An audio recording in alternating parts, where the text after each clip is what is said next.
जय माता दी। मैं पंडित गौरव शर्मा, एस्ट्रो अर्थ चैनल में आप सभी का बहुत बहुत स्वागत है। आज हम देखते हैं कि 1 मई को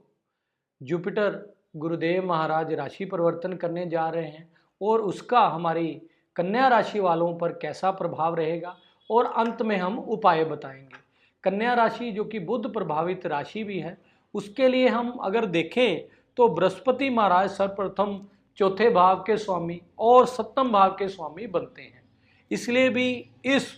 गोचर का बहुत महत्वपूर्ण प्रभाव रहेगा कन्या राशि वालों के ऊपर, क्योंकि बृहस्पति को हम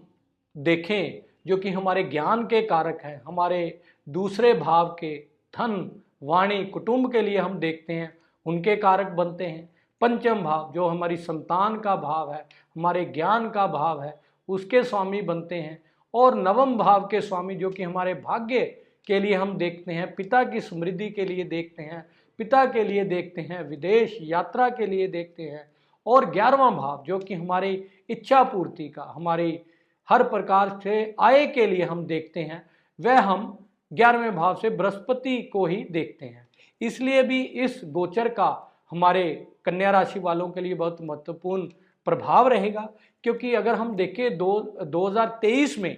मेष राशि में गोचर जो कि कन्या राशि वालों के लिए अष्टम भाव से हो रहा था, और अष्टम भाव से बृहस्पति का गोचर बहुत शुभ नहीं माना जाता। और उसके साथ साथ शनि की दृष्टि भी, तीसरी दृष्टि, नीच दृष्टि भी गुरु के ऊपर पड़ने से कहीं ना कहीं कन्या राशि वालों के लिए हर कार्य में विघ्न के योग या हेल्थ के पर्सपेक्टिव से कुछ ना कुछ दुर्योग बने हुए थे। और अब जो कि 1 मई को जैसे ही कन्या राशि वालों के नवम भाव से वृष राशि में गुरु महाराज जी का गोचर होगा, यह कन्या राशि वालों के लिए बहुत सुंदर स्थिति के बारे में बताता है, क्योंकि नवम भाव बृहस्पति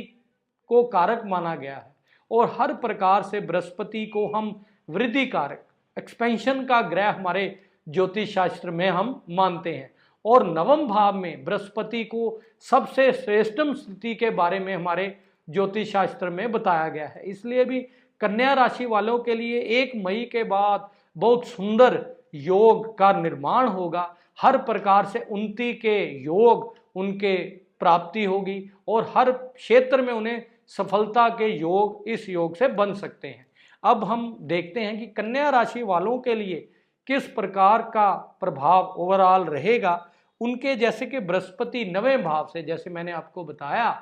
कि बृहस्पति 12 साल बाद उनकी वृष राशि में जो कि उनके नवम भाव से बनती है, उसके लिए योग बनेगा। जो कि नवम भाव हमारे पिता का भाव, सर्वप्रथम हमारे विदेश यात्रा का भाव, हमारे हर प्रकार से भाग्य का भाव कि हमें इस जीवन में भाग्य की क्या स्थिति रहेगी या भाग्य से लाभ किस प्रकार से हमें प्राप्त होगा, यह सब हम नवम भाव से देखते हैं। इसलिए बृहस्पति का नवम भाव से गोचर होना यह हमारे हर कार्य में सफलता के बारे में बताता है, हमारे पिता से अच्छे संबंधों के बारे में बताता है, हमारी विदेश यात्रा के कुछ योग बन सकते हैं, हमारे हर क्षेत्र में अच्छी सफलता मिल सकती है। और अब हम अगर देखें तो बृहस्पति की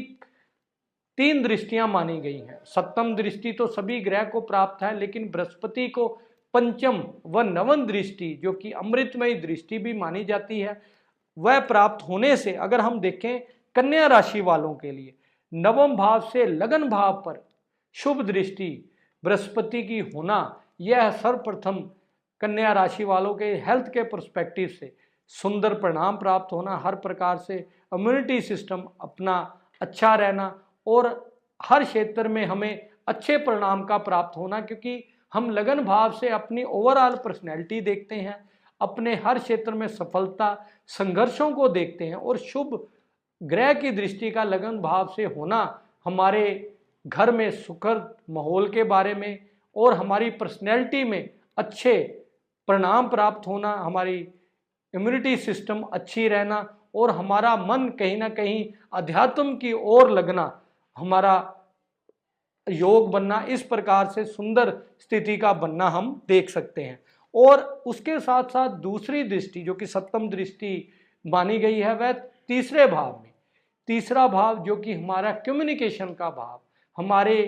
पराक्रम का भाव, हमारे छोटे भाई बहनों का भाव भी हम मानते हैं। और हर प्रकार से ऑनलाइन ट्रेडिंग के लिए हम देखते हैं, मीडिया क्षेत्र के लिए देखते हैं। इसलिए भी इस शुभ दृष्टि बृहस्पति का होना, हमारे मीडिया भाई अगर इस क्षेत्र में हो तो उन्हें अवश्य ही बहुत सुंदर परिणाम या अपने कार्य क्षेत्र में लाभ की प्राप्ति होना, ऑनलाइन ट्रेडिंग में अच्छी प्राप्ति होना, छोटे भाई बहनों की प्रगति के योग होना या छोटे भाई बहनों के से अच्छे संबंधों का होना, इस योग से हमें प्राप्ति बन सकती है। और अगर हम ऑनलाइन किसी भी कार्य में हो, मीडिया के क्षेत्र में हो, तब भी हमें लाभ मिलना। और उसके साथ साथ अब हम अगर देखें तो सबसे महत्वपूर्ण दृष्टि जो कि बृहस्पति की नवम दृष्टि, जो कि पंचम भाव पर होना, नवम से पंचम दृष्टि गोचर बृहस्पति का होना, यह बहुत सुंदर परिणाम के बारे में बताएगी। क्योंकि पंचम भाव हमारा ज्ञान का भाव, हमारे संतान का मुख्यता भाव, हर प्रकार से विद्या अध्ययन के लिए, स्टूडेंट्स के लिए हम देखते हैं, लव रिलेशनशिप के लिए देखते हैं। इसलिए बृहस्पति की दृष्टि, अमृतमयी दृष्टि पंचम भाव में होना, यह हमारे स्टूडेंट्स के लिए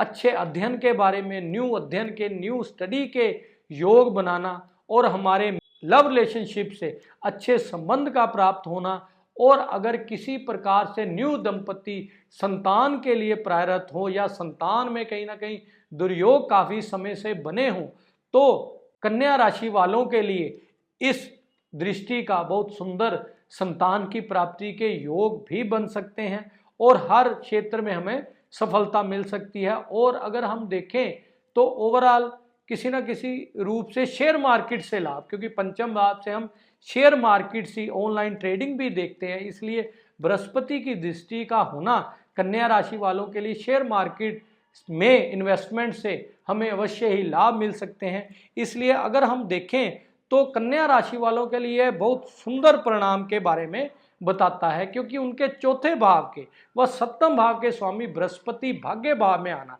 यानी कि हमारे सुख भाव के स्वामी का हमारे